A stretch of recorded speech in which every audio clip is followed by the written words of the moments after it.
Ya, Ketua Umum Persatuan Bulu Tangkis Seluruh Indonesia (PBSI) Agung Firman Sampurna mengungkapkan bahwa PBSI optimistis bisa mempertahankan tradisi emas Indonesia dari cabang bulu tangkis di Olimpiade Paris 2024 nanti.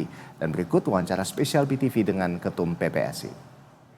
Pemirsa, Anda menyaksikan dialog spesial bersama saya Wason Purba. Pemirsa, saat ini kita lihat persiapan dari tim badminton kita untuk menghadapi Olimpiade yang dilaksanakan di Perancis tahun 2024 ini. Dan kita akan membahas seperti apa kesiapannya dan juga targetnya ke depannya. Sudah bergabung bersama kami Bapak Agung Sampurna, Ketua Umum PBSI. Apa kabar Pak Agung? Baik, makasih. Siap, Pak Agung. Tadi kita ngomong-ngomong mengenai persiapan Olimpiade nih Pak Agung. Sudah sejauh apa persiapan dari tim badminton kita untuk menghadapi Olimpiade nanti? Ya, saya perlu cerita sedikit bahwasanya persiapan ini kita intensifkan mulai Oktober 2023. Oktober 2023 kita lakukan evaluasi yang komprehensif terhadap semua yang kita lakukan, khususnya event-event yang kita ikuti, turnamen-turnamen internasional, di mana kita dengan jujur mengatakan bahwasanya dalam 2 bulan, 3 bulan sebelum itu terjadi penurunan.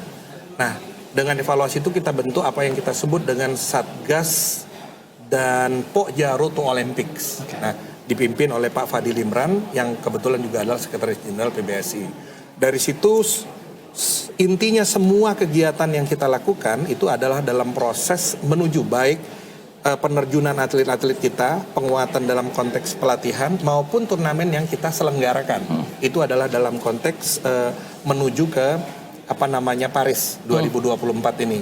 Tahapannya ada beberapa, mulai dari evaluasi, kemudian pemantapan dan kemudian pematangan. Nah, dalam tahap awal dalam konteks pelembagaan ini kita bentuknya kan kita undang para legends bulu tangkis kita, para stakeholder, para pemangku kepentingan, bukan hanya mereka yang menjadi atlet tetapi juga unsur-unsur penting yang kita butuhkan untuk meningkatkan prestasi.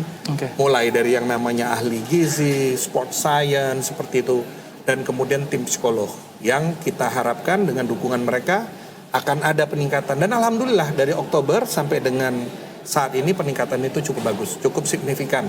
Diuji di berbagai turnamen-turnamen internasional yang kita ikuti dalam konteks BWF Super Series. So far sudah cukup bagus, tahapannya sudah kita selesaikan sampai dengan pematangan, dan kita berharap bahwa kita tetap bisa mempertahankan tradisi emas pada Olimpiade ini dari bulu tangkis. Nah, itu yang menarik, tradisi emas Olimpiade bulu tangkis kan selalu ada di setiap Olimpiade, kita mendapatkan emas, otomatis menjadi penyumbang. Nah, tahun ini kira-kira yang ditargetkan itu kategori apa Pak?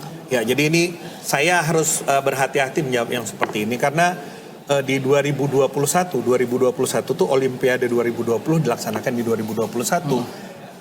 Sebenarnya kan ekspektasi kita kan adalah kita ingin semua yang ikut mendapatkan yang terbaik ya. Betul. Tetapi kita memperkirakan bahwasannya yang akan memberikan sumbangan itu adalah ganda putra. Iya. Tapi ternyata hasilnya adalah ganda putri. Keajaiban ini selalu terjadi di berbagai Olimpiade yang kita ikuti. Dan oleh karena itu maka kita sampai kepada kesimpulan kita tidak akan target pada satu cabang saja, entah itu tunggal putra, ganda putra, tunggal putri, ganda putri atau campuran, tetapi kita membuat persiapan terbaik sehingga setiap cabang itu mempunyai kesempatan yang lebih besar untuk bisa mendapatkan yang terbaik untuk kita. Baik, nah tapi persiapannya memang sudah dilakukan sepenuhnya, tapi kan juga kita melihat bahwa ternyata badminton tidak hanya di Indonesia yang berkembang, tapi juga negara-negara yang mungkin dulu tidak mempopulerkan badminton, sekarang cukup berkembang, seperti ada Denmark, Thailand. Nah, bagaimana kemudian PBSI melihat ada mungkin pesaing-pesaing baru di badminton?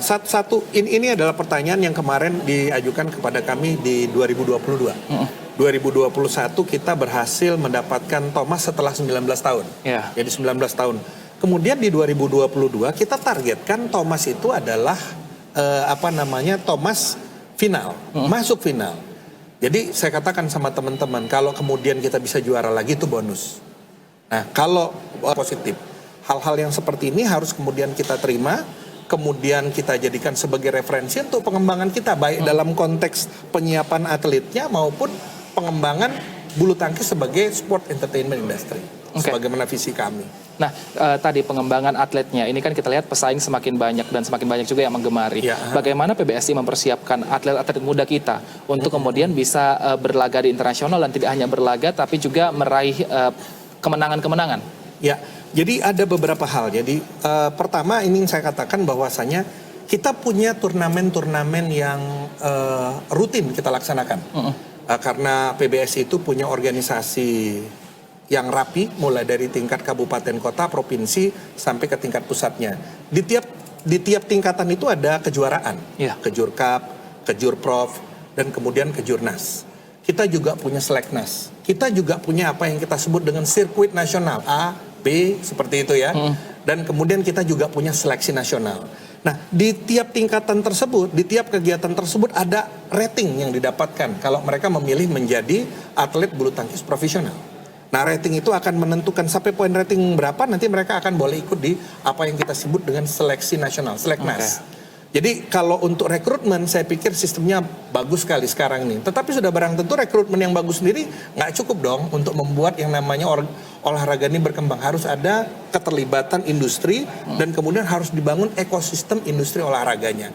Dan itu yang kami punya komitmen semenjak dari tahun pertama kami memimpin PBSI ini. Baik, nah tadi yang menarik juga dari Pak Agung adalah ke arah badminton ini akan berkembang ke arah sportainment. Sport entertainment industry. Nah, itu seperti apa ke depannya proyeksinya yang melihatnya? Dan apakah memang sekarang kalau misalnya kita lihat banyak artis yang sudah terlibat seperti itu? Apakah ini juga akan diajak kerjasama secara formal untuk kemudian bisa kembali mengembangkan minat masyarakat untuk di badminton ini? Ya, di waktu yang pendek ini saya akan menjelaskan beberapa hal terkait dengan hal tersebut. Pertama, pada saat saya masuk, saya memang punya visi untuk mentransformasi olahraga ini dari olahraga prestasi menjadi olahraga sport entertainment industry. Jadi industri olahraga dan hiburan. Posisinya kurang lebih seperti itu. Alhamdulillah posisi itu udah mulai jalan ya. Dimana pertama yang kita perbaiki adalah kerjasama antara korporasi atau industri dengan kita. Selama ini dibayangkan itu kerjasama itu bentuknya adalah kita dapetin CSR. Dan itu berarti kan kita posisinya kan dapat charity, hamba saya. Tidak seperti itu. Posisi kita letakkan duduk sama rendah, tegak sama tinggi, corporate branding, ya kan? Baik PBSI secara kelembagaan maupun atlet-atlet kita. Jadi mereka yang bekerja sama dengan kita juga mendapatkan manfaat yang sama polanya. Dan itu kita terbuka, ya. Sekarang sudah cukup banyak yang menjadi sponsor kita, baik sponsor kelembagaan maupun sponsor di event-event yang kita laksanakan. Kita punya BNI di perbankan, kita punya kapal api, kita juga punya Scarlett, dan kemudian ya sejumlah industrialis di bidang olahraga seperti Yonex, Lining, dan Victors itu yang menjadi bagian dari yang berkontribusi di dalam kegiatan kita. Itu bagian yang penting. Kemudian bagian yang lain adalah kita mendorong pengembangan klub. Karena klub-klub itu bukan hanya menjadi bagian penting dalam ekosistem industri olahraga kita, mereka yang akan berinvestasi, merekrut yang namanya atlet-atlet itu dari mulai usia dininya, usia anak-anak gitu ya, naik ke remaja, pemula, dewasa dan sebagainya seperti itu. Mereka lah yang kemudian berinvestasi. Pembinaannya dilakukan oleh mereka, tetapi kemudian turnamennya diselenggarakan pada tiap tingkatan. Itu yang kita lakukan. Dan alhamdulillah cukup bagus hasilnya selama ini. Baik, nah ini sebentar lagi kan masa jabatan Pak Agung selesai nanti di bulan Agustus nanti ya Pak. Nah ini kira-kira siapa calon terkuat nih Pak, dan kira-kira apa pesannya untuk ketua berikutnya supaya membawa badminton kita lebih maju lagi? Ya, saya ingin mengatakan bahwasanya sebenarnya jabatan saya sampai dengan November. Tetapi kemudian saya katakan makin cepat kita laksanakan Munas itu makin bagus. Sebenarnya saya berharap itu dilaksanakan sebelum Olimpiade, tetapi ternyata tidak mungkin karena kegiatan Olimpiade itu menyita waktu yang begitu banyak. Oleh karena itu setelah Olimpiade segera kita laksanakan Munas. Nah, Munas itu cukup panjang karena ada masa 1 sampai dengan 2 bulan untuk melakukan penjaringan calon ketua umum. Siapapun yang menjadi ketua umum harus mereka yang telah membuktikan dirinya berkontribusi dan berdedikasi untuk membesarkan olahraga ini.